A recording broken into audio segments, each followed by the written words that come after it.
Ketegangan di Timur Tengah terus memuncak. Iran kini berada dalam posisi sulit. Iya, di satu sisi Iran ingin membalas serangan Israel dan mempertahankan kehormatannya. Namun di lain sisi, langkah itu justru bisa memperburuk keadaan.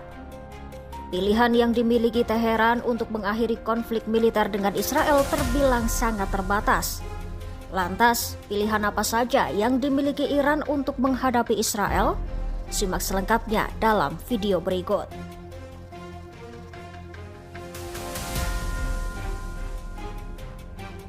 Di tengah konflik yang memanas dengan Israel, Teheran dihadapkan pada pilihan yang rumit. Ya, apakah Iran akan melanjutkan serangan atau mulai menahan diri demi mencegah perang yang lebih luas? Secara teori, Iran bisa saja menghentikan konflik dengan kembali ke meja perundingan, bahkan ketika negara itu tengah berada di bawah tekanan serangan. Namun, kenyataan di lapangan jauh lebih rumit dari sekadar wacana diplomatik. Menurut para analis, kembali berunding kemungkinan besar akan disertai tuntutan besar. Ya, Iran harus sepenuhnya menghentikan program nuklirnya.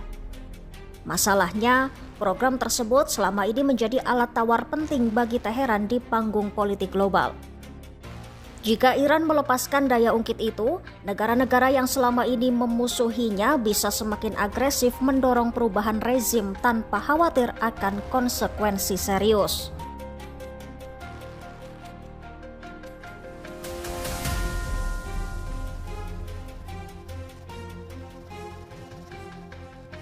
Sebelum konflik dengan Israel meningkat, Iran dan Amerika Serikat telah terlibat dalam 5 putaran negosiasi. Namun, semua perundingan berakhir buntu setelah Presiden AS Donald Trump menuntut Iran untuk menghentikan seluruh program nuklirnya.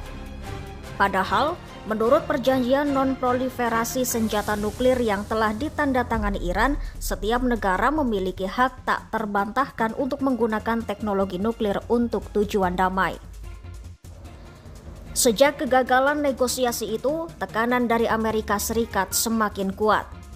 Trump bahkan memperingatkan Iran bahwa jika tidak menyerah pada kesepakatan baru, negara itu akan menghadapi konsekuensi yang lebih buruk. Di tengah ketegangan yang belum mereda, Iran kini disebut hanya memiliki sedikit pilihan yang bagus.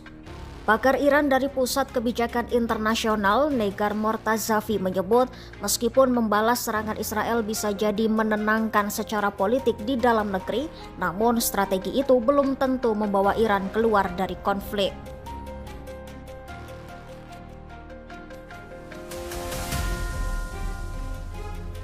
Selama 1 tahun terakhir, pengaruh regional Iran mengalami kemunduran besar. Posisi geopolitik negara itu semakin rentan, sementara pilihan strategisnya untuk menanggapi konflik dengan Israel dan Amerika Serikat makin terbatas. Iran selama ini mengandalkan Hizbullah, kelompok bersenjata asal Lebanon, sebagai garis pertahanan utama terhadap serangan langsung Israel. Namun, kapasitas Hizbullah menurun tajam setelah terlibat dalam pertempuran habis-habisan dengan Israel tahun lalu.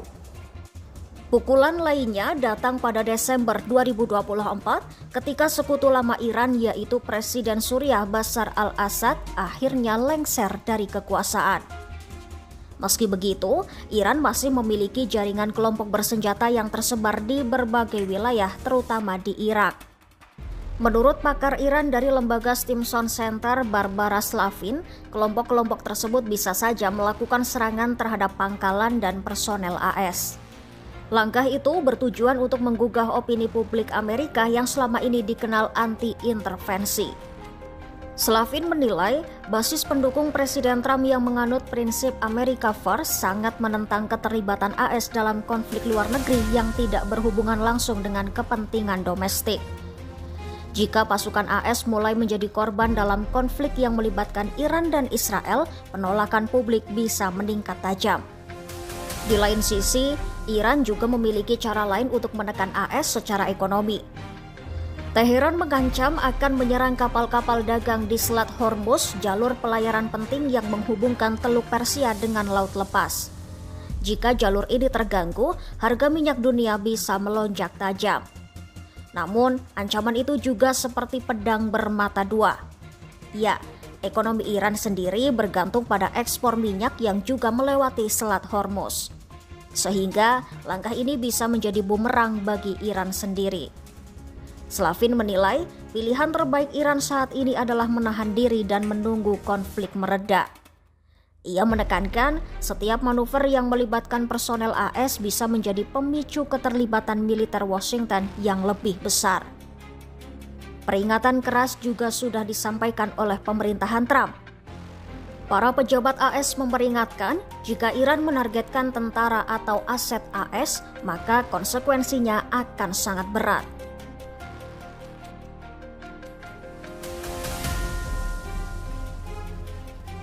Jika Iran meningkatkan serangan baik langsung ke Israel maupun melalui kelompok-kelompok proksinya seperti Hizbullah, hal itu justru bisa memicu respon militer yang lebih besar dari Israel, bahkan melibatkan Amerika Serikat secara langsung.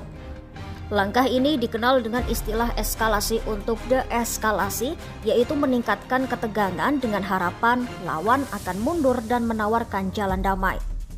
Namun, strategi itu juga sangat beresiko. Para analis memperingatkan bahwa Israel dan sekutunya tidak akan tinggal diam dan malah bisa melancarkan serangan balasan yang lebih luas termasuk ke fasilitas militer dan nuklir Iran. Iran sendiri secara terbuka telah menyatakan posisinya dalam konflik yang sedang berlangsung, yaitu memberikan kerugian politik, militer, dan material sebesar mungkin kepada Israel karena telah memulai perang.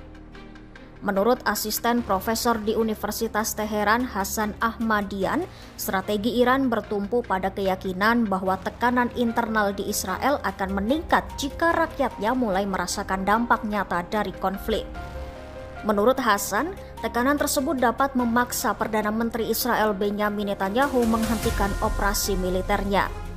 Namun, seberapa efektif strategi tersebut masih menjadi pertanyaan. Hingga kini tidak jelas sejauh mana kerusakan yang berhasil ditimbulkan oleh Iran terhadap infrastruktur militer Israel. Pasalnya, pemerintah Israel melarang media dalam negeri mempublikasikan informasi detail mengenai dampak serangan Iran ke Israel.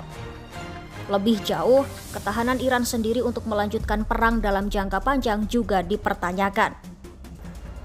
Di lain sisi, pakar Iran dari Stimson Center Barbara Slavin juga mencatat bahwa Israel pun menghadapi kendala serius. Salah satunya adalah ketergantungan pada dukungan militer Amerika Serikat. Laporan media menunjukkan sistem pertahanan Israel mulai kehabisan pencegat rudal yang dapat membuat negara itu lebih rentan terhadap serangan jarak jauh dari Iran. Menurut Slavin, situasi sulit di kedua kubu itu justru bisa menjadi alasan kuat bagi mereka untuk mengakhiri konflik lebih cepat sebelum kondisi semakin memburuk di dalam negeri masing-masing.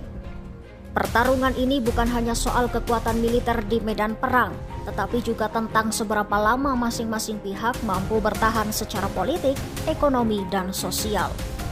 Sementara itu, tekanan internasional terus meningkat agar semua pihak menahan diri. Namun hingga kini, tanda-tanda deeskalasi belum terlihat. Dunia menanti, apakah Iran akan terus menantang atau memilih jalur diplomasi untuk menghindari perang yang lebih besar? Ikuti terus perkembangan situasi konflik Iran-Israel di Timur Tengah dan berita menarik lainnya hanya di YouTube Kompas.com.